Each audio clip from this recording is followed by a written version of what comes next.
afternoon, everyone. Tom writes about the South, its people, culture, land, and natural wealth.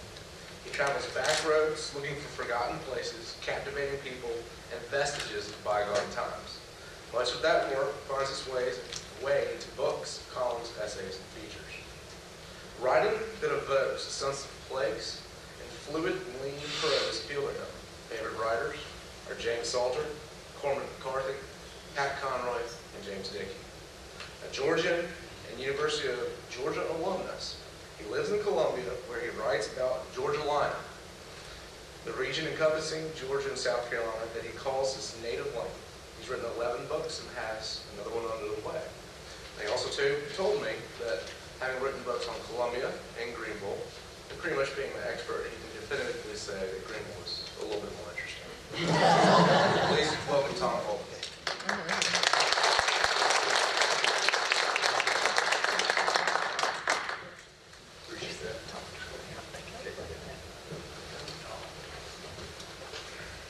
I'm very glad to be here. I think you can hear me okay?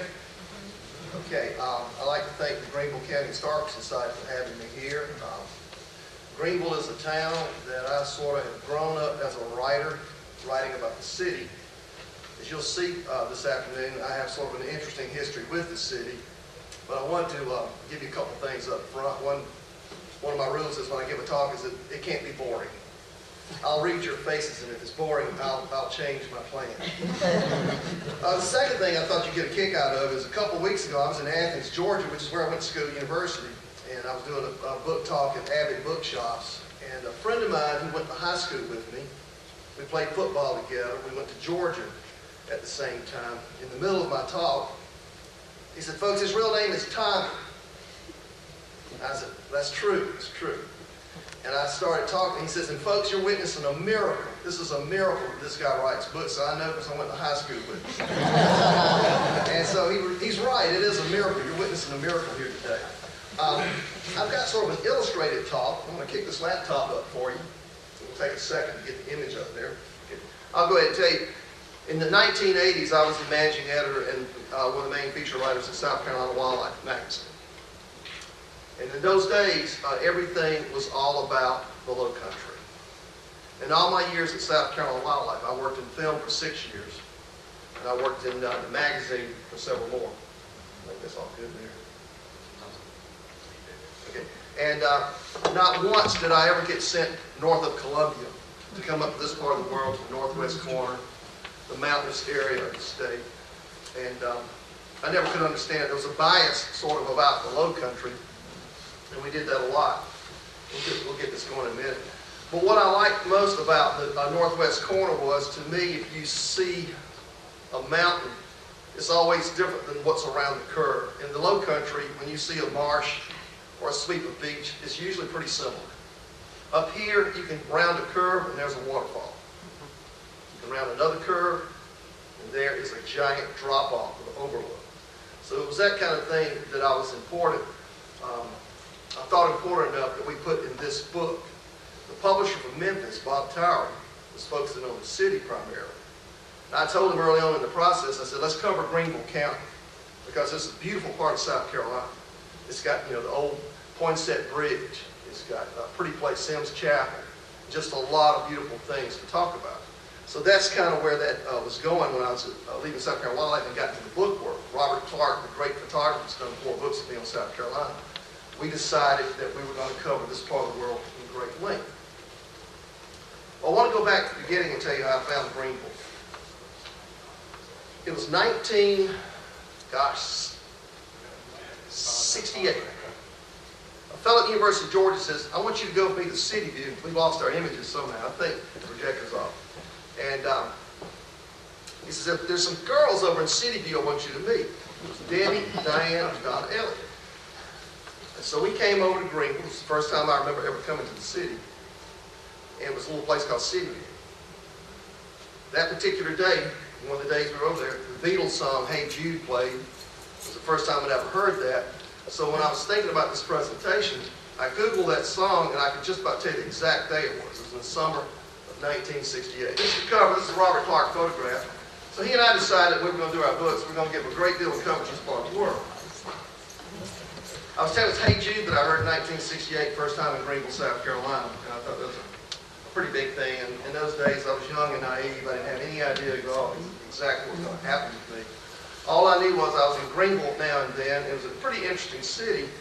And these girls that we met and hung out with for a while, they said, well, you've got to see the waterfall downtown.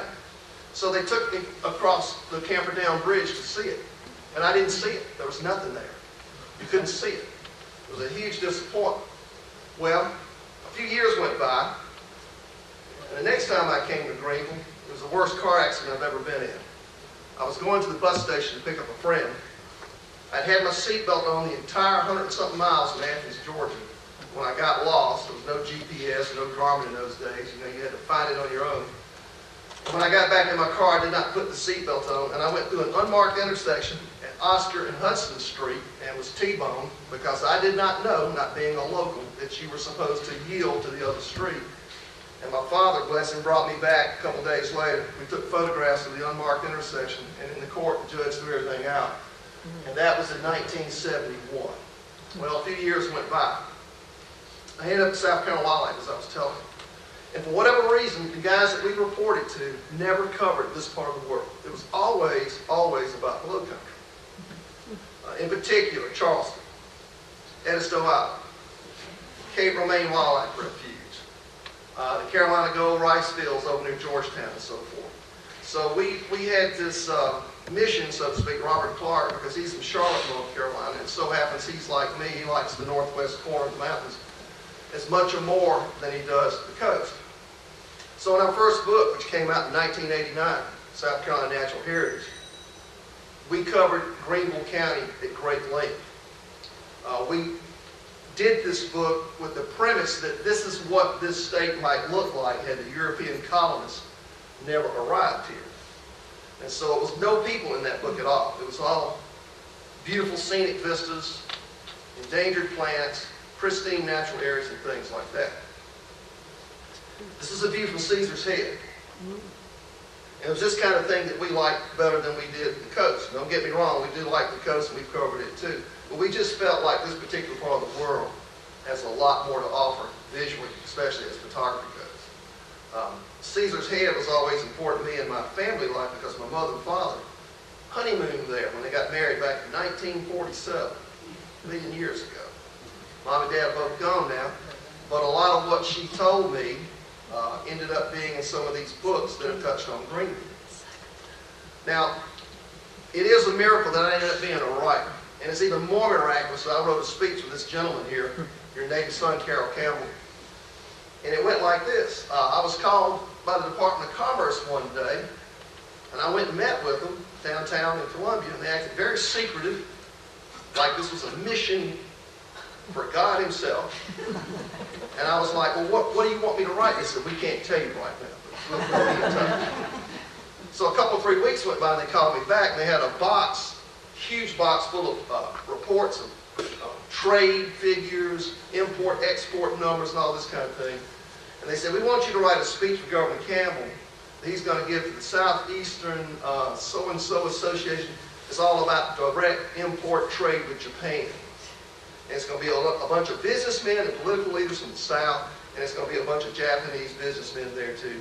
And we want you to write a good speech for the governor. Well, it was all figures, dry facts. And so being a writer that has a rule that I never want anybody to be bored, I said, I got to do something about this. So I told them in the meeting, I wrote the speech, which took some time. I said, at one point, I want the governor just to stop this prepared text and look out across the audience as if he's ad-libbing and tell about the time he was down by the banks of the Reedy River and found the foundations of an old grist that was built there, and how farmers on one side of the river could get all their corn and ground, but the others couldn't, so they built a bridge. And then all of a sudden a small settlement sprung up, and things flourished and became a town. And these people said, that is brilliant. How did you get so much insight into the governor's background? I said, I made it all up. And they were fine with it. They were fine with it. I was told the speech was well received. I also wrote a speech with Dick Riley, who was speaking at the Southeastern United States Fisheries Symposium. And I was at South Carolina Wildlife then as a managing editor. So I thought, well, they're going to give me my walking papers and tell me exactly what to write about. I said, what would the good governor like to speak about at the symposium? They said, you're the writer, you tell us. So I've had a little different feeling about politics ever since then. I realized it's very important who writes the material that they tell us. For a couple of days there, I was a governor. I guess the first book that Robert Clark and I did that we really felt like was ours, because we were told, because the first book we'd done before this one was so successful, they said, the USC Press says, just go out and do another book. You've got a contract, just do what you want to do. So we did a book on the back roads of South Carolina called The Timeless Journey. The Timeless Journey covered this part of the world as well. Highway 11, quilts for sale. Now, we were branching out as writers and artists go. We were no longer just doing natural history, outdoor wildlife, nature stuff. We were starting to get into Southern culture now. And you know, the quilt is a wonderful thing. It came to us out of Appalachia, and it's become sort of an heirloom thing that mothers can pass down to their children. And it keeps you warm at night. It's built from scraps of cloth. So we started photographing things like this, old grist mills, hay good mill, I know you've heard of that, and the kind of people that make crafts up here in the mountains. And we started sort of getting a feel for this culture up here. Now, it was in this room right here in 2007, on a Saturday, that I sat right out there in that audience, waiting to get called for a chance to be in the movie Leatherheads that George Clooney put on. It was this very auditorium where they were taking the talent call for what they call background artists or extras. Camel's Covered Bridge, I had seen many times before because Robert Clark had put it in some of our books, but I had never personally been there. Okay, I wanted to get in this movie for one simple reason, just to see what it was like and see if I could write about it. So I spent a week up here in Tigerville, up in North Greenville University, later in Boiling Springs, and it was very cold weather that particular time of year. It was February. And we'd get done about 3 o'clock, 4 o'clock, and I'd have nothing to do except go back to the hotel room. So one day I decided I was just going to take a drive out into the back roads, which is what I like to do. And when I ran to the curb, I saw this bridge. And I said, well, I'll be darned, there it is. I finally saw it by accident. I got out and went into it and was looking around, and I said, this is like a Bridges of Madison County scene. I half expect to see Meryl Streep and Clint Eastwood come along. And I was there for a while when a young couple did, in fact, pull up in a truck. And so I felt like they probably needed some privacy there, and I left. But the covered bridge has always been a big thing in my life because my mother told me about them as I was growing up, and I just never, ever saw one until I saw this particular one. And it's the only covered bridge left in South Carolina. It's right here in Greenville County, and it's a beauty. And my biggest fear is that some vandals will lay sabotage to it and burn it. That's what happened to a lot of them. Now, pretty place, Sims Chapel. This particular place in Greenville County is one of the more beautiful spots in the state.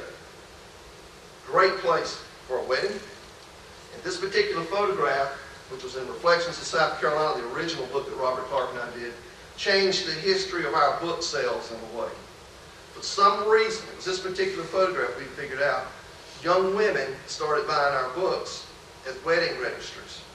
It happens a lot. It happens all the time. We get calls to sign the book for the bride, and we've always been sort of astounded about that. But the books have a lot of white space. They have a lot of beautiful sceneries like this. They have a touch of romance to them. Just please don't call them coffee table books. Coffee table books are books where you have kittens, cats, horses, Corvette Stingrays, and things like that. We think of our books as photo essays filled with culture and history. And so, Sims Chapel is one of the books, one of the photographs we think have probably changed that particular book's fate. It was not just a coffee table book anymore, but now actually present at a lot of weddings. I've written 3 history books. I wrote The History of the Shag, Save the Last Dance for Me. Blues became beach music. And the Shag Devil was alive and well here in Greenville, as you're going to see in a second. I've also written a history book on this particular place where we're standing, Greenville Technical College, which we'll get to in a moment. It's very interesting that I'm here today on this particular site because I wrote the book Transforming South Carolina's Destiny, and then I wrote another history book which was kind of commercial, a little bit boring, was the history of First Citizens Bank, which is another story altogether.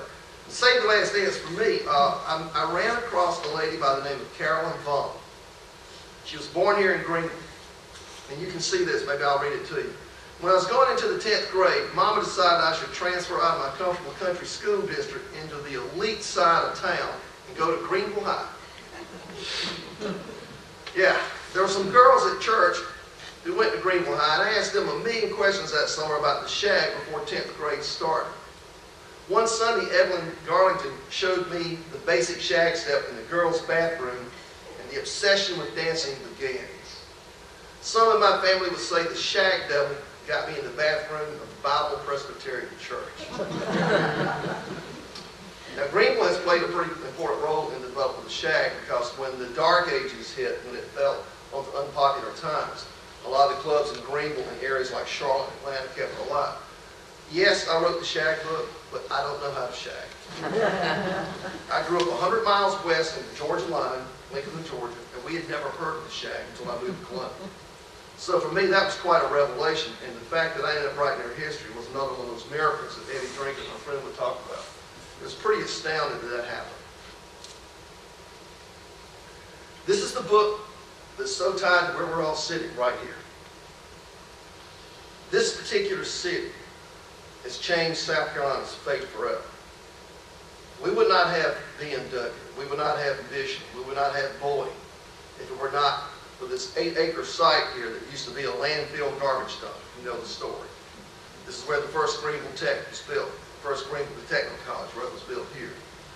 And when I wrote this book called The Changing South Carolina's Destiny in the First 50 Years, I interviewed a lot of people, including Fritz Hollings, Tom Black Cat Barton, a resident here, and a very interesting story developed about Greenville Tech, as you'll be about to see. Fritz Hollings, I talked to him down in Charleston. He still remembered the day that they had the groundbreaking ceremony here, and he told the guys, he said, now don't dig too deep with your shovels, you'll turn up garbage. Well, that may be true, but I'm going to tell you, that garbage that was here turned into gold, because it actually saved South Carolina's fate. A lot of people were going up north for jobs. The state in general was hurting really badly when this technical college system was put into effect, and it's quite a story behind it. For example, that's Tom Black Cat Barton. Frank Howard gave him that name when he was at Clemson. Big guy, agile, fast, great football player, big thick head of wavy black hair. Here's a story for you that you'll probably appreciate. Fred Ford, who was president at Darlington Tech, remembered how Black Cat Barton fooled the governor. Fritz called one day and said he was coming up here and he wanted to see this school and go into some of Tom Black Cat Barton's classes. Oh my gosh, said Black Cat. Tom, are you all squared away? Said Ford, you don't have enough students to fill one classroom. How are you going to show the governor all of these rooms? I've got it all worked out, Fred. Barton said Ford took Fritz into a classroom full of students, then pulled Barton aside. Well, what are you going to do now? Because you haven't got another classroom full. Watch and see if I don't. They distracted the governor, sent him down the hall. Moved the students from room to room. Fritz Hollings, you know, he's a pretty sharp knife in the drawer there. He said, all these students sure look alike to me. No, sir, Governor, those are all brand new students, said Black Cat Barton.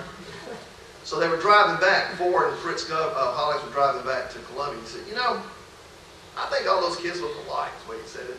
You can read it as well as I can. He said, no, sir, Governor. Tom Black Cat Barton said they were all alike, and not all alike, but they weren't. They were new students and so forth.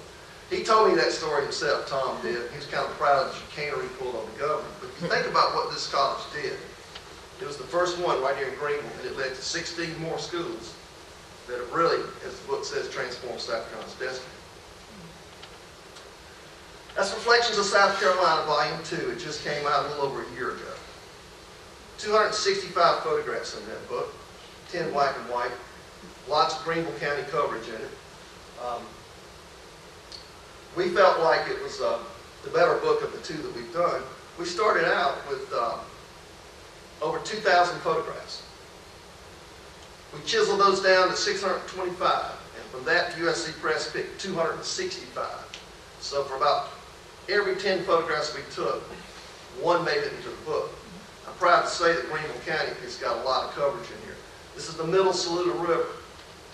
As I write, it looks like an enchanted scene from a fairy tale. It does have an enchanted history. It's one of the first rivers protected so that it would stay this way. It's a beautiful river. That's a 20-second exposure, I believe you're looking at, which makes the water all snowy and smooth and feathery. And the Middle Saluda is a beautiful, beautiful river, and one of the prettiest ones in the state. You know, the Edisto gets a lot of that, and the Black River over near Georgetown gets a lot of plain thing. But we like the Middle Saluda in particular up here in Greenville County. Caesar's Head Overlook. Again, a place important to me for a couple of reasons. Family history, and the fact that it has sort of a wildlife angle to it that people don't really know about. A lot of them know. That is, in the fall, October, this is a good place to watch hawks as they kettle circle their way down to South and Central America. Now, most people just think it's an overlook, but it's really a great place to observe the hawk migrations. It's a beautiful place. I like it, in Devil's Kitchen, and Robert and I put it in a couple of books. Poinsett Bridge. I've never been there. I've not seen it in person. But every time I look at a photograph of it, I get the same thought, that it looks like the entrance to an underground fortress, like something you'd see from the old castle in medieval days. But it's the oldest intact bridge in South Carolina. That's really saying something. It's a beautiful example of Stoneburg. It's one of Robert Clark's favorites. It's not anywhere else other than Greenville County. And we, again, you know, we spend a lot of time up here in the mountains, not so much the city until this new book came along. And that brought us over here to Furman University. In 1968, when I was here hanging out with these people I knew, they took me to Paris Mountain. We went up on top of it, and they took me to Furman University, and I saw the Furman Tower for the first time. And I think it's just a gorgeous place. This is a scene from inside the book, Reflections of South Carolina, Volume 2. It's got quite a few scenes from Furman in there. If you're a Furman University graduate and sent your kids there, you know we've got you covered in this particular book. Furman has an interesting history. It's also a campus that's been designated sort of a national tree sanctuary because of all these beautiful trees. I think there's an Arbor Day held there and so forth. Now, this book right here, Classic Carolina Road Trips, I did it a couple years ago. It's one of the most popular books in the state. It's a $20 little paperback, and the publisher in Charleston can't keep it in print. The warehouse is always empty. We put Campbell's Covered Bridge in. We put the city of Greenville in, a whitewater city. It's a small 500-word little piece on each one of these places in Greenville and Greenville County that you can go to from Columbia, other points in the state. And it's a very popular book. And what I like about it is it doesn't take you down the interstates anywhere. If you really want to see this state, if you really want to see the country, get off the interstates. Plan a little bit extra time to take a back road. It's worth it. You won't burn as much gas. You won't get as stressed out. You don't have to drive that fast. You won't have to see exit after exit that's the same, with the same franchise restaurants and gas stations. You'll see the backbone of America, the real country, as I call it, of what we really consist of. So that particular book, again, led me into Greenville County territory. It just keeps happening over and over and over. Classic Carolina Road Trips. Again, it had Campbell's Covered Bridge in it. And you'll notice that that particular shot does not have the blue sign on it anymore. Up front, underneath the top of the roof there. This is a scene from Falls Park, a whitewater city. When I was doing the book on Greenville, I researched the fact that there are just not that many cities in the country that have whitewater running through their heart. Greenville is one such city. I particularly like this aspect of the city because it reminds me of the Chattooga River, which I'm very fond of. Wild, scenic, unchanged. You're looking at a site right here that Native Americans, Indians saw. Hasn't changed that much. Despite all that water, erosion is a slow process when it comes to boulders like this, and you're looking at a scene that's pretty much been that way for a long, long time. The newest book that came out, this is right here, I have a couple with me, is Georgia Line of the Southland. I had to do something for my family life to keep my mother sort of happy. Now, she passed away in March, not quite a year ago. And she had a problem with me writing about South Carolina all the time. Every time a new book came out about South Carolina, it was like, when are you going to write something about Georgia? I said, Mom, I don't live in Georgia. And it'd be kind of hard to do that when I live in Columbia, Irmo, and be in Georgia all the time and keep everything together. She said, well, you need to do something about your native state. So I thought about this idea of Georgia Atlanta, the southeast area that Georgia and South Carolina cover. If you go from Athens, Atlanta to Savannah, Augusta, and over across the entire state. It's a region I call Georgia Atlanta, and it's all about the old South and how it used to be before so much change came, before so many outside influences came in here. And again, Campbell's Covered Bridge ended up in there because there have been so many times that I've heard talks about that. Now, the Greenville book, let me tell you how that happened.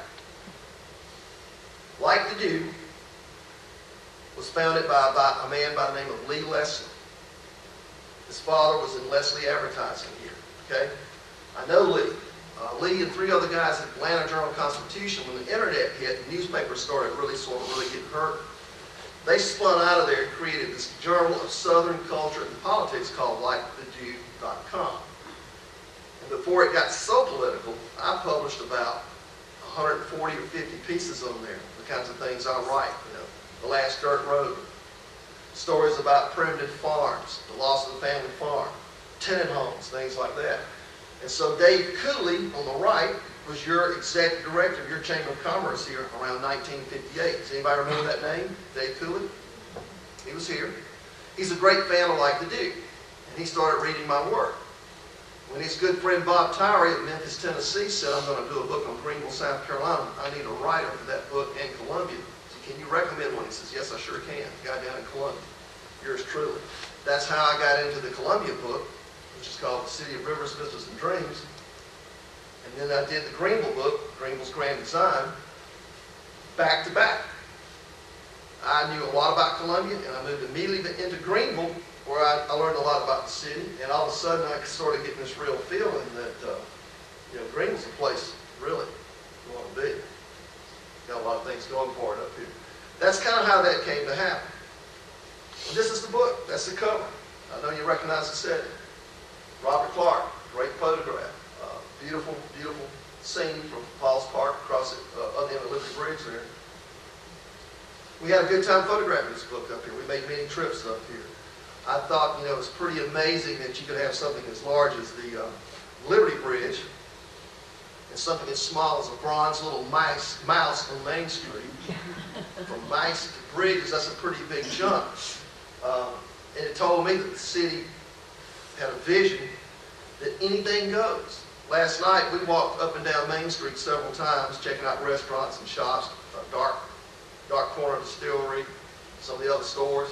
And I like the fact that you can look on the sidewalk and read quotes. There's all the bronze statues. There's beautiful little green areas, little landscaped areas. I have to say, when you go to Columbia downtown on Main Street, you don't see anything much like that at all. Not much. And consequently, when you go downtown Columbia on Main Street nights and weekends, you see very little going on. It's just a world of difference. Now, this particular photograph is early on in the book, Greenville's Grand Design, the old cigar warehouse. I thought I would take a moment here to talk not so much about the cigar warehouse, but the fact of how that art was done. The name of the artists that did this kind of work, they were called wall dogs. These were guys that hung onto the wall, they got ladders, they would sketch out the design, the illustration, and they would come back and paint it. They were very meticulous. I love these particular kinds of photographs because it just speaks to art. There's nothing more attractive to me in a city than seeing a brick wall that's got an old Coca-Cola sign on it. Or up in Durham, North Carolina, you'll see some Bull Durham tobacco wall dog artwork. These guys were very precise in what they did. And the worst thing a city could do is come in there and paint over something like that. It gives you sort of a touch of vintage Americana. Liberty Bridge, I interviewed the designer for it, Rosales, and he was very flattering of Greenville, South Carolina. He had a wonderful thing to say about this. He said that downtown Greenville is one of the best main streets he's ever seen in the United States. He's also been all over the world doing his designs and so forth. And that particular bridge, it just sparkles like a jewel at night. Robert Clark has taken some wonderful photographs of it that ended up in other publications. It's just a very creative thing the city did, and it really gives you a good view of the falls. There's one of your mice. There are, what, 9 of them, I think. You've got Kids Love. They've got a little map, I think you can go find them with now. I was looking for one last night and walked right by and missed it somehow. I just think that things like this and the bronze statue of the wild pig from the sister city in Italy and so forth is based on, add a lot of flavor and uniqueness to what you've got here downtown. But I want to go back to what I said earlier, that is that the county itself has these wonderful settings with a lot of deep history to them. The old river, the waterfalls, the bridges, and so forth. And then you've got the aspect of commerce and business, BMW and all that. This particular day, when we were at the BMW spin pad, I thought Robert Clark was going to get killed. He kept getting closer and closer and closer to the cars to catch the action. And the guys in charge kept pulling him back. And he would get closer and closer and closer. And these cars, if you've been there, they really do some spinning and lose control as they teach drivers, what the various mechanics and facilities in these cars are, how to control them. So that was a pretty interesting day for us there. And I know it was in Greer, but that's partly Greenville County and partly Spartanburg County, as I understand it. I think it covers both lines. You've got a wonderful history of commerce here, too. Everybody down in my part of the world, when you talk about business, they always say, well, that's Greenville. Greenville's really the business center of the state. And I would agree with that. This is the view I took not too long ago from Paris Mountain. I was working on the book. I went up there, it's just me. It's a very hazy day, as you can see. And I wanted to see just how much of the city I could see. It's grown a lot over the years. It was sort of a humbling thing to be able to look down and see this whole city, where all this history is, Beatles songs, car wreck,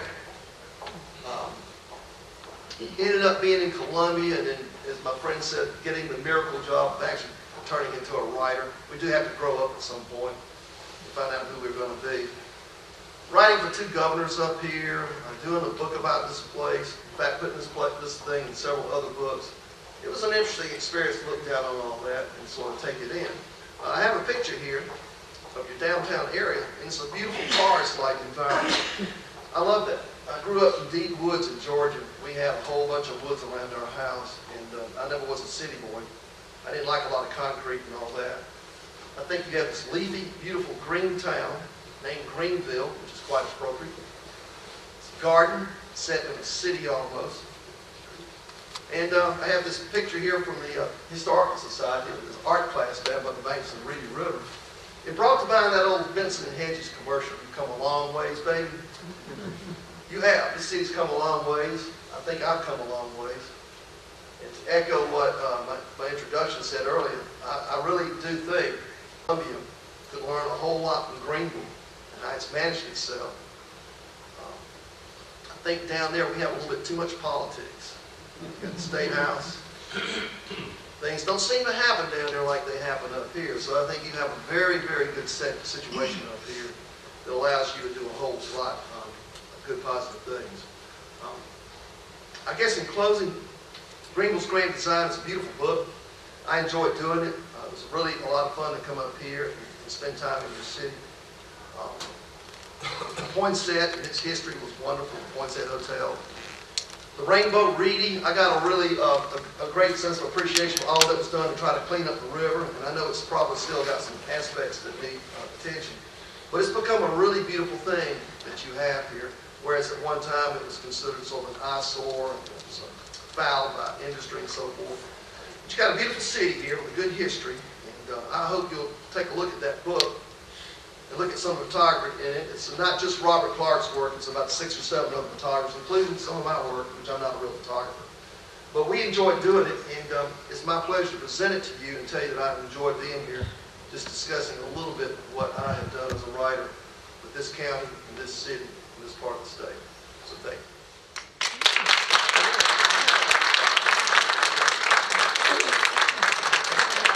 I'd like to go 2.5 hours. hours, but I'm big enough. Get the lights up there? Glad we didn't lose our images. Thank you. Thank you very much. Appreciate you being here. Glad to be here. Tom is going to be out in the lobby, and we've got some lunch and cookies, and he'll have books to sign and sell, and some other books and calendars. But thanks so much, everybody, for coming, and we'll see you next time. We are adjourned.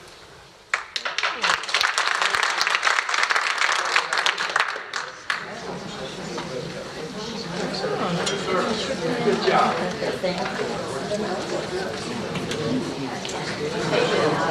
Way.